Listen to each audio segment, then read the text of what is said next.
Bonjour à tous, on est ce matin, on va parler de la paracha de Chaye Sarah. C'est une grande paracha et M. Cohen avec nous pose la première question.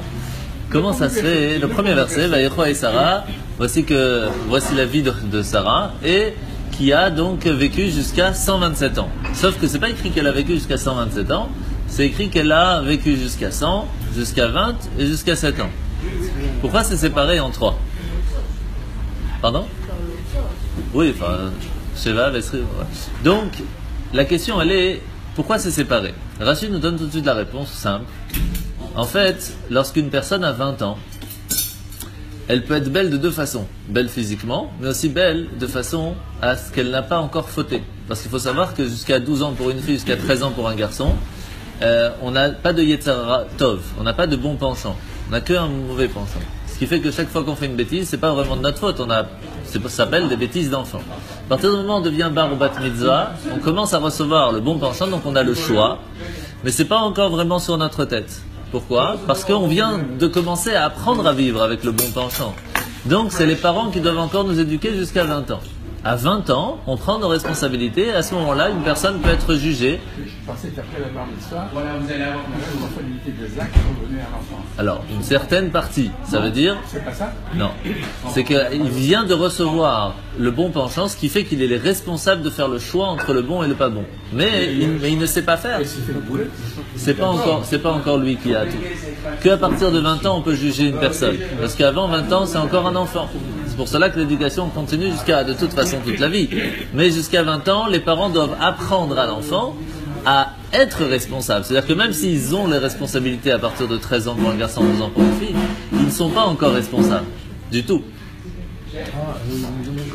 Alors, qu'est-ce qui se passe? Ici, la Torah nous dit qu'à 100 ans, elle était aussi belle de façon physique qu'à 20 ans, et qu'elle était aussi pure qu'un enfant de 7 ans sans avoir fauté. Et c'est pour cela que c'est marqué qu'à 100 ans, elle était aussi pure qu'à 20 ans, qui était aussi pure qu'à 7 ans. Que ce soit de façon physique ou de façon comme un enfant qui est pur, il n'y a aucun souci, elle était tout à fait extraordinaire. Alors c'est ce que je viens d'expliquer, pure de façon physique, c'est-à-dire qu'elle était vraiment belle, elle était extraordinaire physiquement, mais aussi pure de façon, elle n'a jamais fauté de sa vie, elle n'a fait que des bonnes actions, même à 100 ans. Je vous ramène que Rachi, je ne suis pas allé loin. Hein. C'est Rachi, c'est devant vous. Hein. Il y a longtemps, quand je suis étudié, le professeur m'avait dit à 3 ans, elle s'est mariée à 3 ans. Ça c'est Rivka, pas Sarah. Excuse-moi. Rivka s'est mariée à 3 ans. Excuse-moi. Ouais. C'est bon? J'ai sauté un. Oui. La communauté musulmane Oui. n'a pas été touchée par liberté, égalité, fraternité. Oui. Ton mari, les enfants, filles et garçons, surtout si son cousin, Ouais. possède l'héritage par part, aux 4 ans, avec le Dieu, à 3. Alors là, ce qu'on va parler ce matin, c'est dans la paracha de Chaye Sarah, c'est que la paracha s'appelle comment? Chaye, la vie, Sarah de Sarah. Premier verset, voici que Sarah meurt. Intéressant. En général, le titre vient à dire ce qui se passe un petit peu dans la paracha. Et ici, le titre, c'est voici la vie de Sarah. Et la première chose qu'on parle, c'est qu'elle est plus là. C'est intéressant. Alors, sur ça, on va raconter une petite histoire. Il y avait comment on appelle ça? Une pianiste très très très connue qui avait beaucoup d'élèves avec qui elle apprenait. Et là, un enfant, une fois qui est venu le voir, un peu en catastrophe comme ça, il sort de la voiture, sa mère est au volant, il sort, il va le voir, il dit voilà, je voudrais vraiment absolument apprendre le piano, etc. Je suis avec vous, je suis prêt à payer, il n'y a pas de problème et tout. Elle sait pas trop quoi faire, elle dit tu sais quoi, viens la semaine prochaine, on discute. Ok. Il vient la semaine d'après, il dit tu sais quoi, pour l'instant j'ai une place pour toi, il n'y a pas de problème, en plus c'est pour faire plaisir à ta maman, il n'y a pas de souci. Et il commence à apprendre, sauf qu'il n'a pas du tout l'oreille musicale. Donc ça commence mal l'histoire. Et il continue, elle veut arrêter, mais tellement il est persévérant, il essaie, il avance et tout, qu'il a pas envie de lui enlever, donc il continue. Bon. Jusqu'au moment...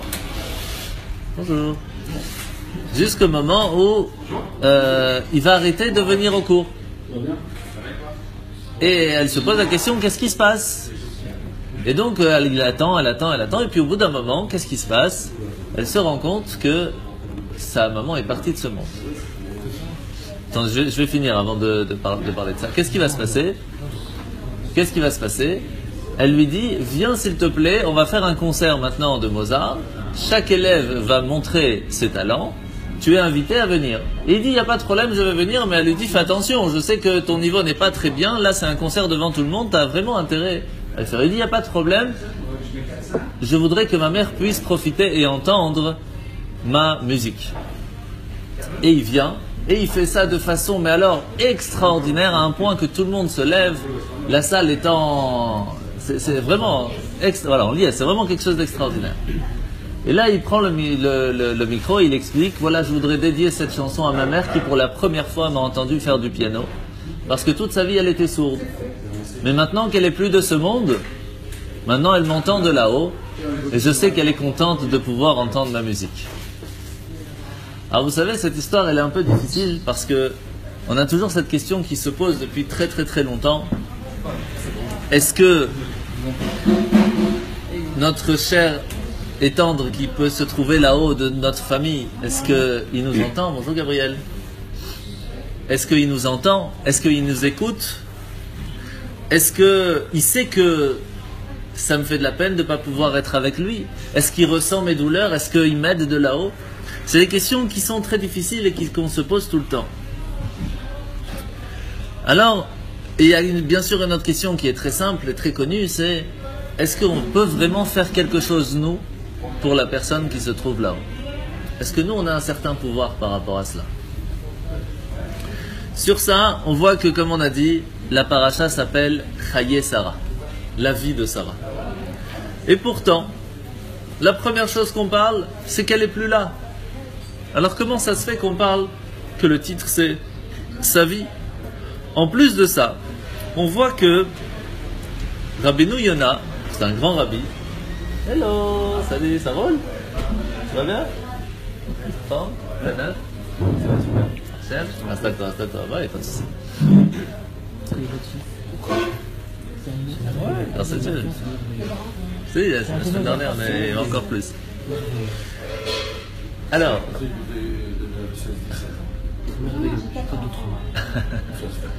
ce Cohen. Donc on voit qu'il y a Rabbeinu Yona, donc c'est un très très grand rabbi, qui vient nous dire que Abraham avait 10 épreuves. Vous savez qu'Abraham a passé 10 épreuves lorsqu'il a commencé à montrer qu'il y avait le monothéisme dans le monde. Dieu a dit, si vraiment c'est toi qui veux le montrer, je vais te faire 10 épreuves. Si après tu passes les 10, alors tu seras mon envoyé ici-bas dans le monde et tous tes descendants. En fin de compte, il y a 10 épreuves qui passent, mais pas tout le monde est d'accord de quelle épreuve il a dû passer. Même si tout le monde est d'accord de son histoire, qu'est-ce qui est appelé épreuve? D'après presque tout le monde, la 10e épreuve, c'est le sacrifice d'Isaac. Mais Rabbeinu Yona nous dit non. La plus grande épreuve que Abraham a dû passer, c'est la mort de sa femme. La mort de Sarah. Pourquoi? Parce que pas seulement c'était toute sa vie, mais en plus, elle est partie de ce monde à cause de quoi? À cause du sacrifice d'Yitzhak. C'est-à-dire que quand Sarah, elle a entendu, voilà, Abraham, il est parti prendre ton fils, le seul que tu as réussi à avoir à 90 ans, tu vas l'amener, et elle est en train de le sacrifier, et puis quel choc, et puis en fin de compte, on lui dit non, il est pas mort, c'était trop pour elle, elle en est morte. C'est quelque chose de difficile. Non, elle est morte toute à la seconde. Oui, 37 ans après, bien sûr, mais ça change pas. C'est son fils, c'est pas évident. Et donc, en fin de compte, la plus grande épreuve, c'était de voir sa femme, qui est morte à cause de cette épreuve. Oui. Avec votre permission, je voudrais renforcer cette explication où il y a 10 grandes épreuves. Et le mot grande n'est pas anodin. Parce que la mort de sa femme, Sarah, aurait dû aussi être une grande épreuve. Et alors Abraham demandait des explications à l'Éternel en disant, tu avais dit juste 10 épreuves. Il le savait qu'il aurait 10 épreuves. Alors pourquoi maintenant ma femme décède? Alors l'Éternel lui répond, j'ai dit 10 grandes épreuves, pas des petites. Pour Abraham Avinu, la perte de cette femme est une petite épreuve par rapport aux 10 autres grandes. Et c'est pour ça qu'il a aussi eu des... J'ai pas entendu ça non plus, mais bon, tout est possible, il faut chercher. Si ça pour lui est un grand temps pour lui, si ça c'est rien, Ça, c'est toute une étude qui peut prendre plusieurs heures, mais là j'ai dit le point général. Oui, raison. C'est un peu difficile à dire quand même, mais bon. C'était une des... D'ailleurs, Pas de clair.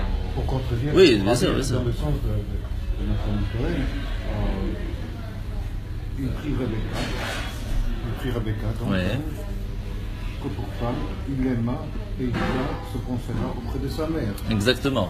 Donc, C'est ce que je vais ramener. C'est la grande épreuve. Tout à fait. Que sa mère n'est Tout plus à là. fait. Exactement. On va le ramener tout de suite.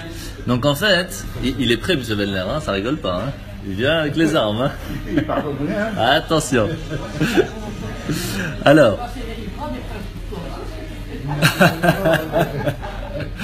Bon, Hachem. Alors, il y a une autre question qui se pose avant de donner la réponse. C'est qu'on voit que qu'est-ce qu'il va faire Abraham lorsqu'il revient du sacrifice d'Yitzhak, où en fin de compte il est content de ne pas l'avoir fait. Il revient avec son fils, il se dit je vais dire à ma femme tout va bien, et il arrive. Pardon? Oui, je ne rentre pas dans le détail. Et oui, M. Cohen, oui, je sais. Et qu'est-ce qui va se passer? Vous le connaissez, M. Cohen, il est gentil. Hein. On est des compères. Il ne rentre pas avec son fils. Donc, qu'est-ce qui va se passer, M. Cohen? En fin de compte, Oui, ça c'est Abraham veut dire à sa femme, notre fils n'est pas mort, et pourtant il arrive à Hebron et elle est morte. Et là c'est difficile, je rentre pas dans le détail de ce qui s'est passé. En fin de compte, non, on peut pas, si on va trop, on n'a jamais fini. on n'hésite pas de... Minimum. Je vous demande pardon. Donc, qu'est-ce qui va se passer? Il va se dire, il faut que je puisse l'enterrer. À savoir que c'est vraiment la première fois on parle vraiment d'un enterrement. Avant, on parlait, ils sont partis, on sait que sûrement ils ont été enterrés, mais on ne sait pas où, on ne sait pas quand, comment. Et donc Abraham se dit, il y a une place assez spéciale, je ne rentre pas dans la question comment il a trouvé cette place, il y a toute une histoire. Et en fin de compte, il se dit, cette grotte-là, la grotte de Marpella, je sens qu'il y a une certaine lumière, il y a Adam et Chava, Adam et Ève qui sont enterrés là-bas, je veux absolument que Sarah puisse être enterrée là-bas. Qu'est-ce qu'il fait? Il va voir les propriétaires, les Chittim, et il leur dit, je voudrais absolument enterrer ma femme là-bas, sachez qu'elle est devant moi maintenant, donc il y a une urgence, c'est pour ça que c'est écrit Milefanaï, il y a une urgence ici, il faut faire quelque chose. Et il dit, écoute, c'est pas à nous le terrain, c'est à Ephron. Allez voir Ephron, c'est lui, pardon?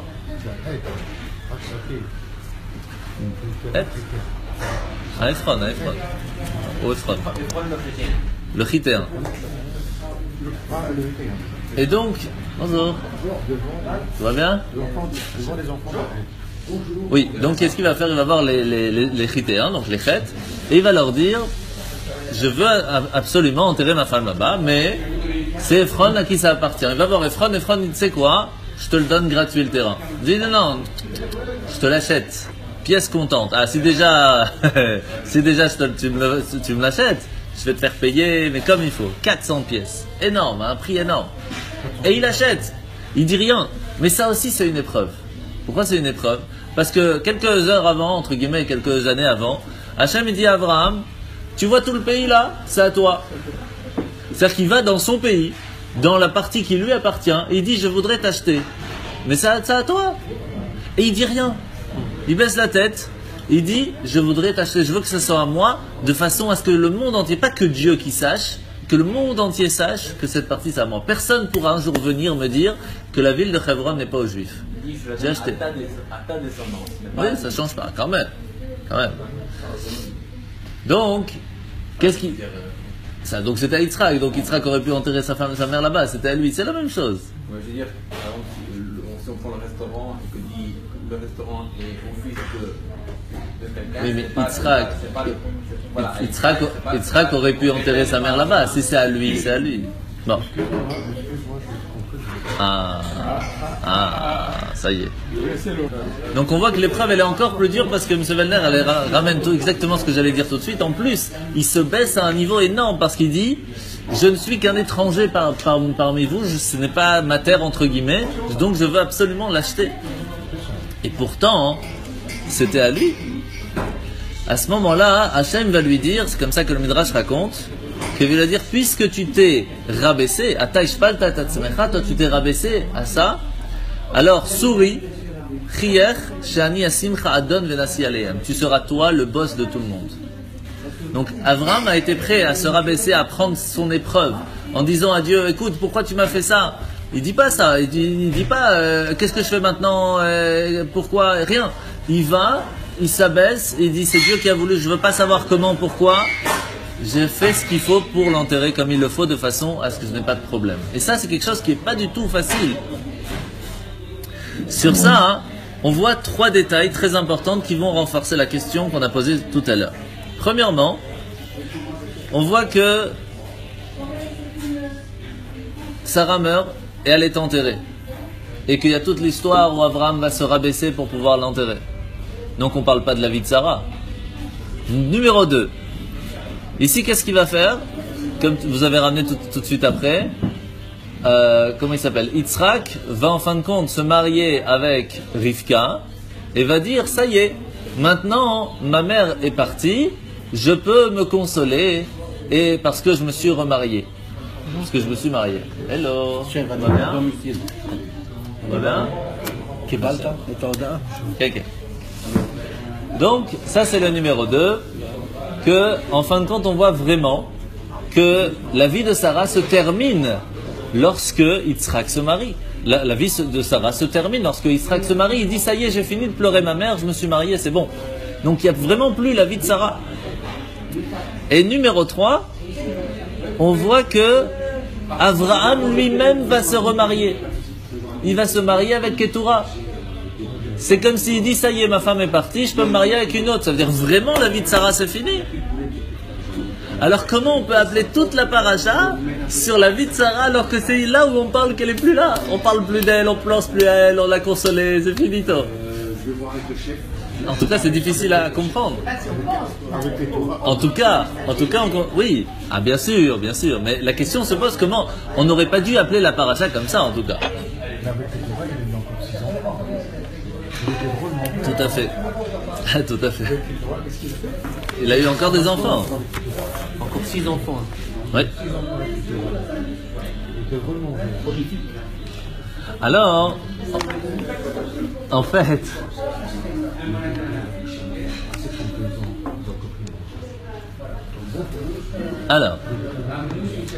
on va y arriver, hein. Un jour. Tranquille. Alors, c'est quand même. Il est extraordinaire, Ça dépend des jours. Alors. On m'a dit que le meilleur ashkénaze, c'est pas grave. Voilà. Alors, en fait, il faut savoir. Alors, il faut savoir que la question qu'on vient de poser, hein, M. Wellner, la question qu'on vient de poser n'est pas une question qui est, entre guillemets, unique. C'est une question qu'on va voir dans quelques semaines aussi, dans la parashat Vayechi, où c'est la même chose. La parashat s'appelle Parashat Vayechi, la vie de Yaakov, premier verset, et voici que Vayechi Yaakov et Ima. Même histoire, même question. On ne comprend pas qu'est-ce qui se passe ici. Sur ça, avant de vraiment comprendre un petit peu de quoi on parle ici, il y a une petite question qu'on a déjà donné la réponse qu'on va ramener. C'est comment ça se fait qu'Abraham va dire, voici, Sarah, elle est milfanaï, Sarah est devant moi. Sarah se trouve devant moi, il faut l'enterrer vite. Et quand il prend en fin de compte la grotte, il dit, ça y est, je peux pouvoir l'enterrer parce qu'elle est juste devant moi. Ça va, on a compris, elle est juste devant. Qu'est-ce qu'il y a de spécial? Alors, il y a une réponse classique qu'on donne. C'est parce qu'il était un peu stressé. Elle venait de mourir, il ne voulait pas la laisser comme ça. Il ne faut pas traîner lorsque quelqu'un part. Il faut l'enterrer rapidement. Donc, c'est un peu pour stresser le vendeur en lui disant, donne-moi ton prix vite parce que je dois l'enterrer maintenant. Je n'ai pas le temps de discuter. Sauf que lui, il en a profité. Il a dit, si déjà il est stressé, alors on le fait payer. Et... Il a quand même réfléchi, hein. Il a dit gratuitement, je te l'offre. Oui, mais ce gratuit était... Donne-moi. Il s'est transformé en C'est très payant. parce qu'Abraham a insisté. Bah alors, Qu'est-ce qu'il a bien fait? alors s'il a... J'ai devenu. il faut voir, vous savez, dans le mot gratuit, des fois, il n'y a rien de gratuit 100%. C'était le gratuit, mais casque. Ici, c'était un vrai pas gratuit. C'est comme ça que le Midrash nous explique. Bon, je ne vais pas rentrer dans le détail. En fin de compte, il y a une deuxième réponse. c'était... Bon, ça, on va dire c'est la réponse pour l'instant qu'on va prendre. Alors, maintenant on va essayer de voir autre chose. Il y avait une histoire très triste d'un couple qui a perdu un enfant. Et ce couple savait pas trop quoi faire, ils n'arrivaient pas à redémarrer leur vie, entre guillemets. C'est quelque chose que ça n'arrive jamais à personne, c'est vraiment quelque chose de très difficile. Et donc ils vont voir plusieurs personnes pour les conseiller. Et chacun va lui dire autre chose. Il y en a un qui va lui dire, tu sais, grâce, entre guillemets, parce que comme cette âme est partie, ton enfant est parti, ça a permis de libérer ça a permis de libérer, de pardonner les fautes du peuple. Parce qu'on sait que quand il y a des grandes âmes qui partent de ce monde, ça fait... Mais ça les a pas aidés. Il y a un deuxième qui leur a dit, tu sais, c'est le Gilgul d'une Neshama très spéciale, c'est une âme qui était déjà venue dans ce monde et qu'il lui fallait pas grand chose pour finir son travail, donc elle est venue un petit moment chez vous puis elle est repartie. Il y en a d'autres qui vont lui dire, tu sais, c'est pour tester est-ce que vous avez une assez grande foi en Dieu ou pas. Bonjour, installez-vous. Il y a pas de... On n'est jamais en retard ici. Meir. תסדר את השולחן שהיא יכולה לשבת גם. תביא עוד שולחן ככה. כן. Il va arranger la table,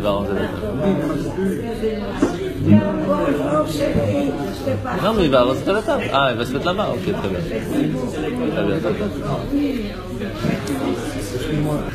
Alors, en fin de compte, cette difficile histoire de ce couple qui perd son enfant n'a pas vraiment de réponse et ils savent vraiment pas quoi faire pour redémarrer leur vie. C'est un couple qui a perdu un enfant, ils savent pas quoi faire. C'est une histoire qui va nous faire comprendre des questions qu'on vient de poser.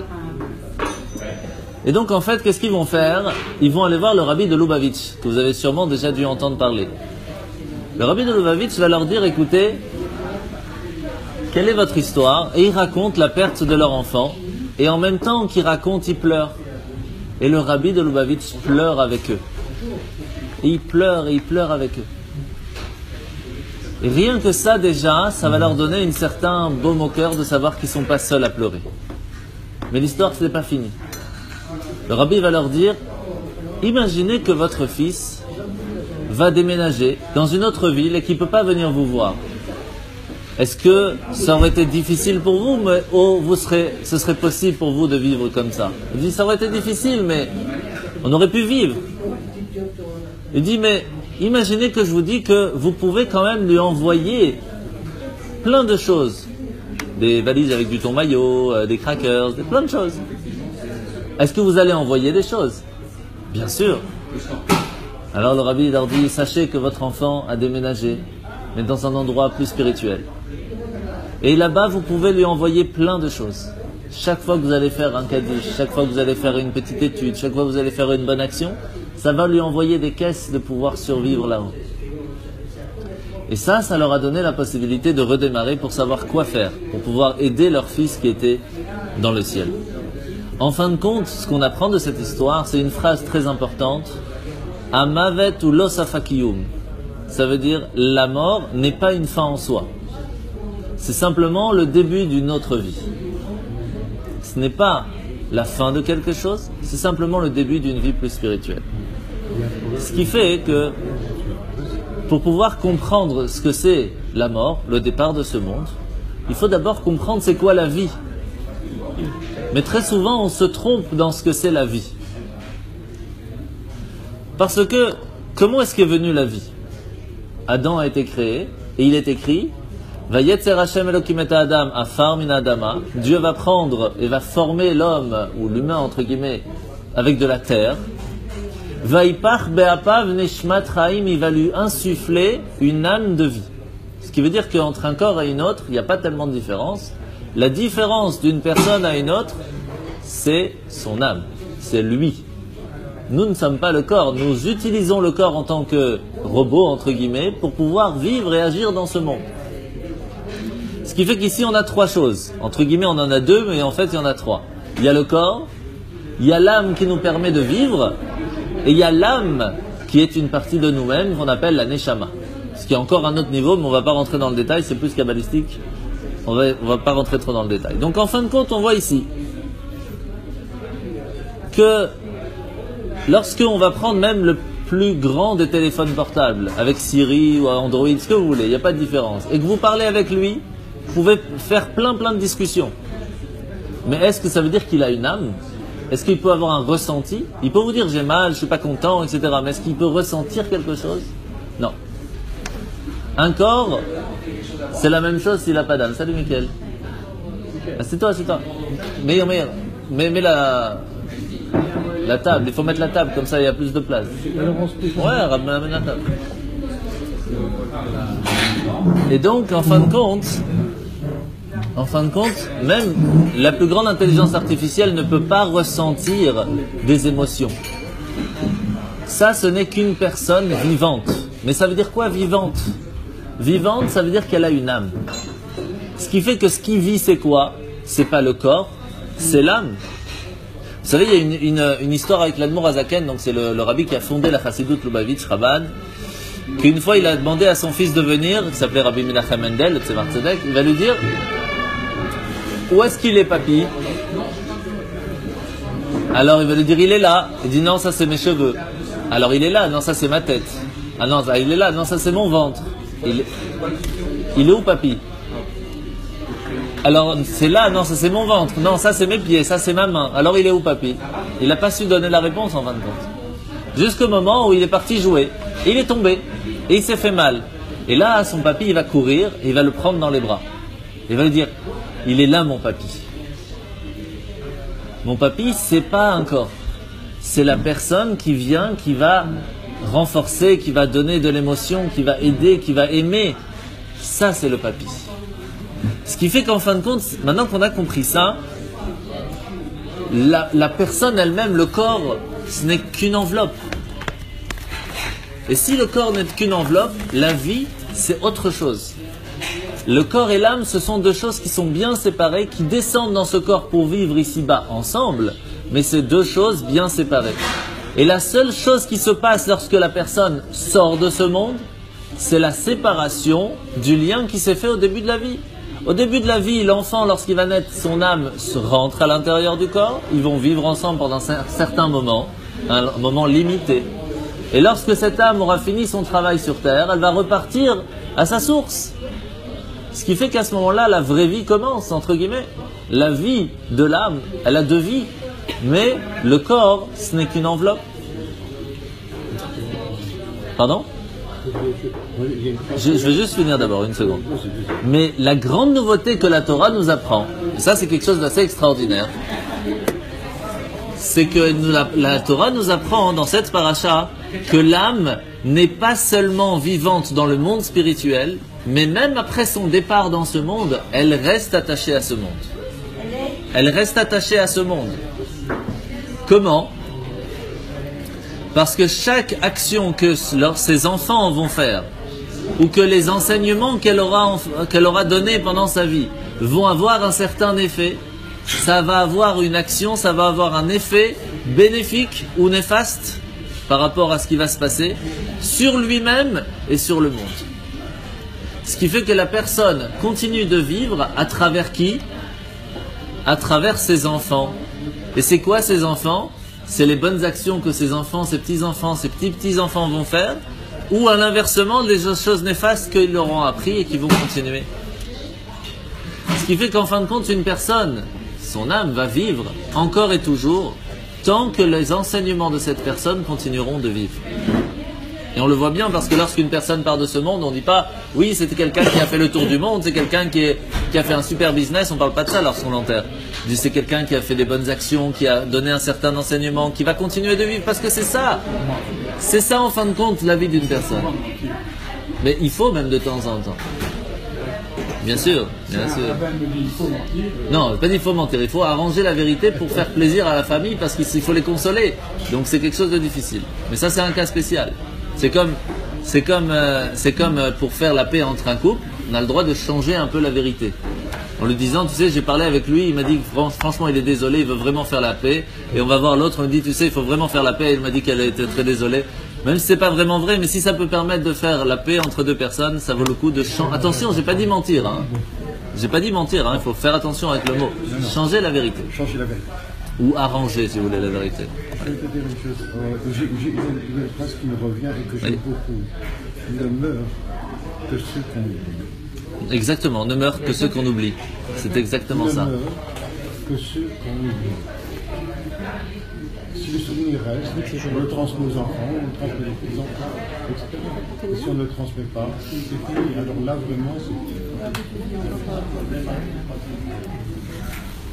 Et donc maintenant, on va comprendre la réponse à toute la question qu'on a posée depuis le début, qui était comment ça se fait qu'on dit que la paracha s'appelle la vie de Sarah, si en fin de compte, le premier verset c'est sa disparition, et puis après, entre guillemets, on l'oublie, Abraham se remarie, Yitzhak se remarie, enfin, on voit quand même qu'on ne parle pas vraiment de sa vie. En fait, il y a une histoire avec Rabbi Akiva, qui est un peu difficile, mais je vais vous la raconter en rapide. Il y a une fois où il fait un rêve, où il voit une personne qui est pas très bien habillée, entre guillemets, et qui prend des morceaux de bois, qui va se brûler. Enfin, je ne rentre pas dans le détail de tout ce qui s'est passé. Et il dit, mais qu'est-ce que tu fais? Il dit, voilà, depuis que je suis parti de ce monde, j'ai des choses à me faire pardonner, et je dois passer par ces souffrances, entre guillemets, tant que mon fils ne va pas faire le Kaddish. Le problème, c'est que quand je suis parti, ma femme était enceinte, je ne sais même pas si c'est une fille ou un fils, je ne sais pas si j'ai des petits-enfants, je ne connais pas la suite, et il n'y a personne qui a ne serait-ce que prié pour moi. Et je suis coincé par là. Ce qui fait que qu'est-ce qu'il va faire Rabbi Akiva? Ça lui a fait trop de mal. Il va rechercher l'endroit, il va rechercher la femme, il va rechercher le fils. Le fils était un ignorant mais complet. Il va lui apprendre l'alphabet, il va lui apprendre la Mishnah, il va lui apprendre le Talmud, il va lui apprendre à prier, il va lui apprendre à faire le Kaddish. Et après qu'il aura fait le Kaddish, il va revoir cette personne en rêve qui va lui dire « J'ai fini de passer mes souffrances, grâce à toi, je te remercie. Et comme tu m'as redonné la vie, que Dieu te donne la vie spirituelle. » Ça, c'est l'histoire de Rabbi Akiva. Donc on voit bien qu'il y a des choses qui se passent dans le monde spirituel, le monde d'après, qui, en bas, nous avons la possibilité de faire des actions pour y changer quelque chose, pour y arranger quelque chose. Et ça, c'est quelque chose d'assez extraordinaire. Et c'est pour cela qu'en fin de compte, quand Abraham, il dit aux gens là-bas, il leur dit, ça y est, Sarah est partie de ce monde, je dois l'enterrer. Qu'est-ce qu'il dit? Elle se trouve devant moi. Qu'est-ce que ça veut dire devant moi? Le corps se trouve devant moi, je dois l'enterrer. Mais elle n'est pas morte. Elle continue de vivre à travers Yitzhak, à travers moi. Elle continue de vivre parce que le corps, par contre, lui est devant moi. C'est pour ça qu'il précise, le corps est devant moi, je dois l'enterrer. Je ne peux pas le laisser comme ça. Et donc, en fin de compte, lui ne s'est pas séparé de Sarah. Il continue de vivre avec elle. Parce que sa neshama, son âme, elle continue de vivre. Comment elle peut continuer de vivre? Qu'à partir du moment où une personne va continuer ses enseignements. Ce qui fait que... Oui. Oui, ben oui. C'est pour cela que le lien, et on le voit bien, c'est pas moi qui vais vous apprendre ça, le vrai lien qu'il y a entre un homme et une femme, c'est pas seulement le corps, bien sûr le corps est important, mais le plus important c'est les deux personnes, qu'ils arrivent à se parler, qu'ils arrivent à discuter, qu'ils arrivent à rigoler, qu'ils arrivent à vivre ensemble, c'est ça le plus important. Parce que s'il n'y a pas ça, il n'y a pas de vie. La vie commune, c'est quelque chose qui doit s'apprendre à vivre. C'est pas quelque chose qui s'apprend tchic-tchac, et c'est pas juste les relations, c'est fini, c'est pas ça. Ça, c'est le corps. Mais la personne, c'est important qu'elle puisse parler avec la personne, qu'elle se trouve en communion avec la personne. Et ça, c'est le plus important parce que c'est ça la personne, c'est pas le corps. Et de là, on comprend maintenant, c'est quoi l'histoire de Chaye Sarah, la vie de Sarah. Pourquoi? Parce que, en fin de compte, Sarah, elle va continuer la vie qu'elle avait avant. Qu'est-ce que ça veut dire? Vous savez que qu'est-ce qui vient se passer lorsque Abraham vient à la grotte de Marpella? Il vient dire je veux enterrer Sarah ici. Pourquoi? Parce qu'elle a continué ce que la personne qui est déjà enterrée là-bas avait fait. Adam et Ève ont reçu une mission. Ont reçu la mission d'amener la lumière là où se trouvait l'obscurité. La première personne dans toute l'histoire qui a réussi à le faire, c'est Sarah. Sarah allumait les bougies de Shabbat tous les vendredis, ça restait allumé jusqu'au vendredi d'après. Quand est-ce que Yitzhak va comprendre que Rivka est bien sa femme? lorsqu'il va voir que le même miracle se passait lorsqu'il allumait les bougies le vendredi, ça restait jusqu'au vendredi d'après. Lui va dire, je peux me consoler de ma mère parce que physiquement, il y a entre guillemets sa suite. Lorsque sa suite arrive, on est bon. C'est pour ça que c'est Rivka qui va en fin de compte être enterrée aussi là-bas, dans la grotte de Marpella, parce que c'est la continuation de Sarah, qui est elle-même la continuation et la réparation de Ève, qui elle avait éteint la lumière du monde et qu'on rallume lorsqu'on allume les bougies de Shabbat. Ce qui fait qu'en fin de compte,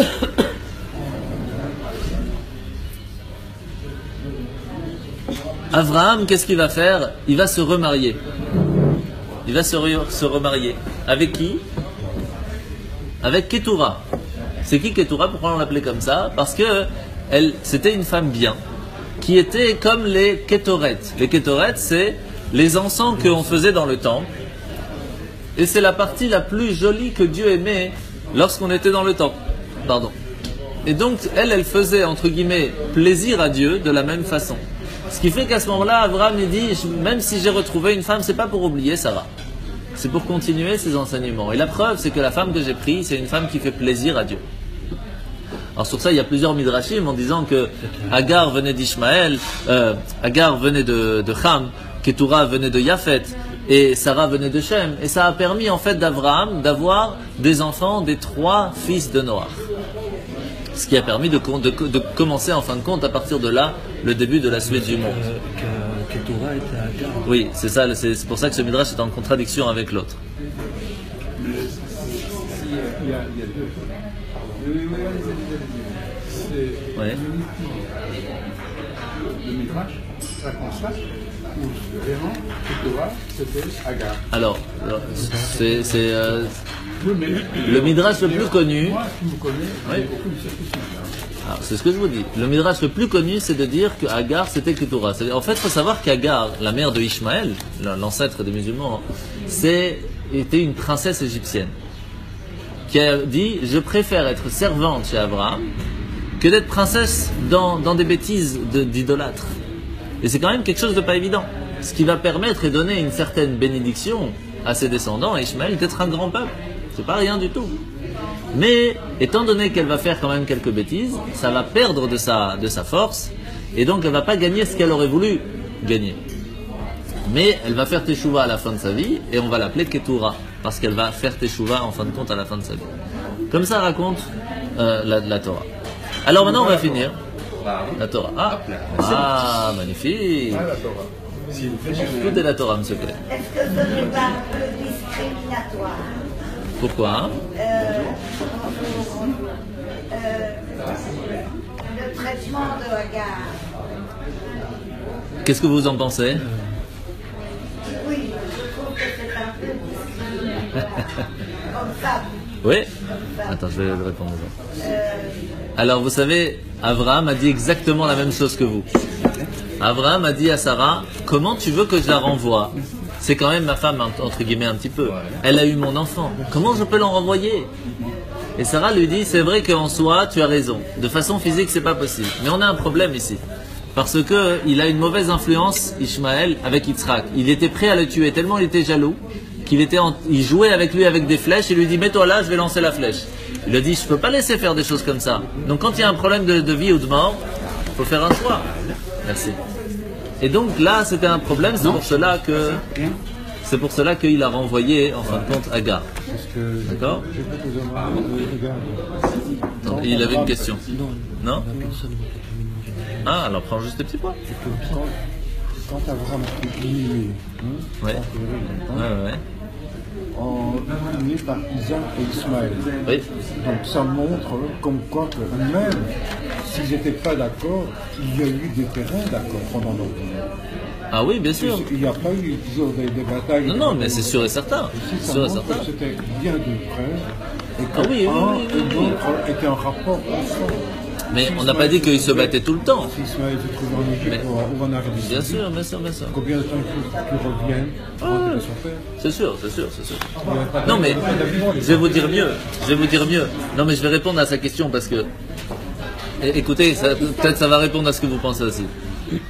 Ishmaël, en fin de compte, lorsqu'il se retrouvait dans le désert et qu'il n'avait rien à boire, Dieu va lui envoyer à boire. Et les anges vont poser la question à Dieu, comment tu peux te permettre de lui envoyer à de l'eau maintenant, en sachant que ses descendants vont faire du mal à Yitzhak?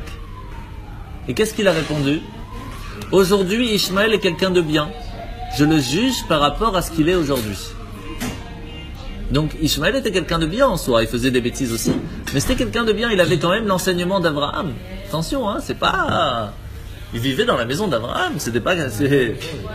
Attention, oui.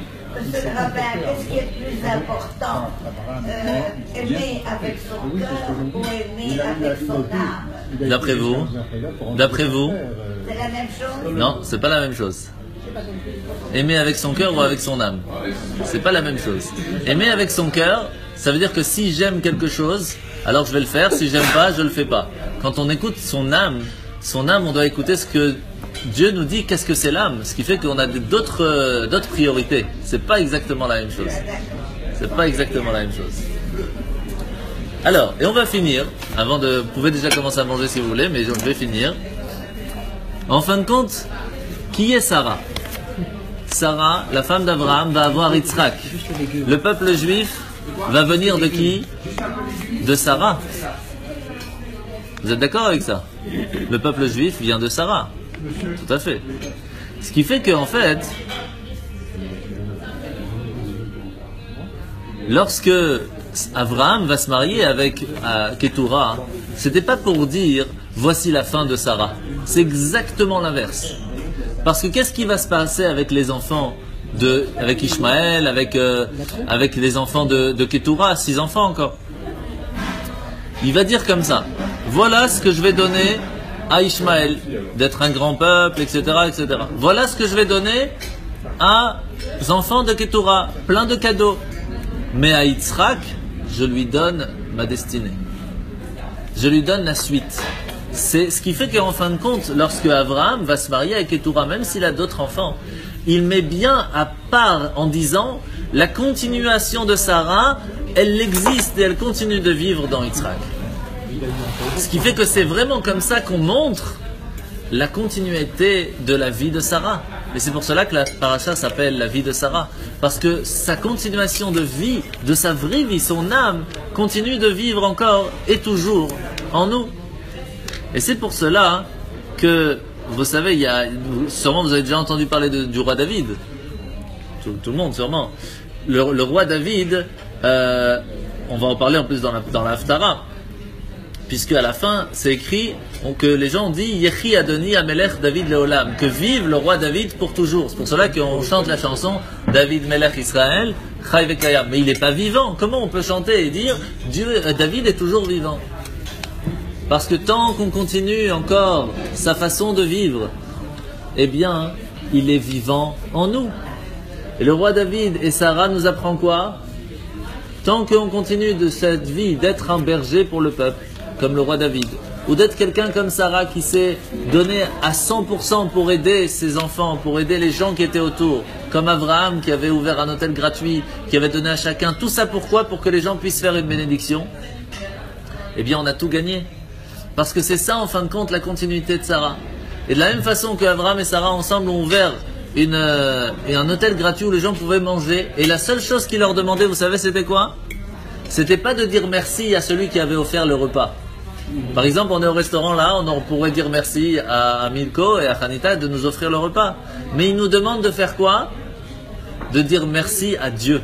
Et c'est pour cela qu'on va faire ensemble la bracha maintenant. Et comme ça, on va pouvoir manger tous ensemble. On y va? Baruch ata Adonai Eloheinu melech haolam, she'akol niya bidvaro. Je t'ai piqué la fourchette. Elle est payante. Elle est payante. Elle est payante.